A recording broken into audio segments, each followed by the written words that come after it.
pechay na ginataan na ng sardinas. Ayan, gisa-gisa muna tayo. Lagyan na natin yung bawang. Ayan. Pechay.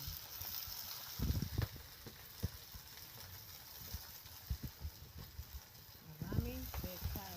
Liliit din yung paghaluto.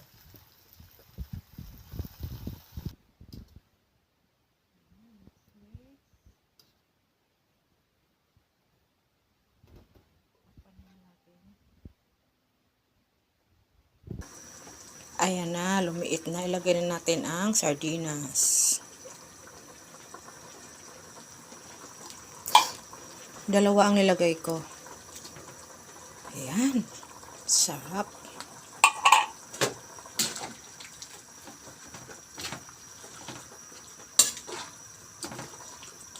Ayan.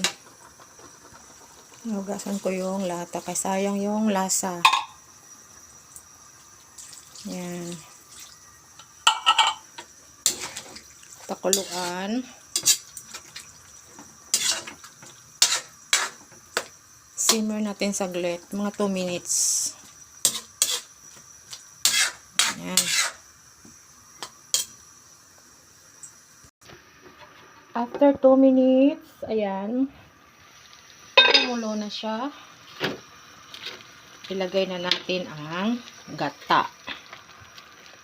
Ayan. Yay. First time ko itong ginawa. First time ako nagluto ng ganito. So, try natin kung masarap ba siya. Ayan. 1 pack lang siya. Yay. Excited ako. Ayan. Pakuluan muna natin na hindi tinatakpan. Sana masarap.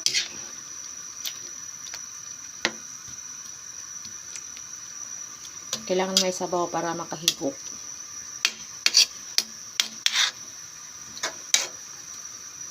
Kung ayaw nyo ng maraming sabaw, pwede rin nyo i-lessen ng sabaw.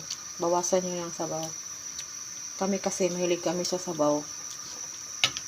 Pangbahog sa kanin. Kaya yan. Pakuluan muna natin siya ng saglit para maluto yung gata. Then, okay na.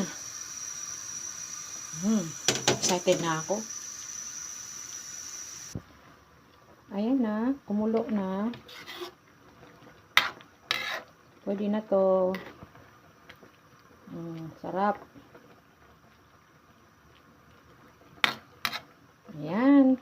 Done. Ginataang pechay with sardines. Yummy. Ang sarap niya, promise. Try nyo din po.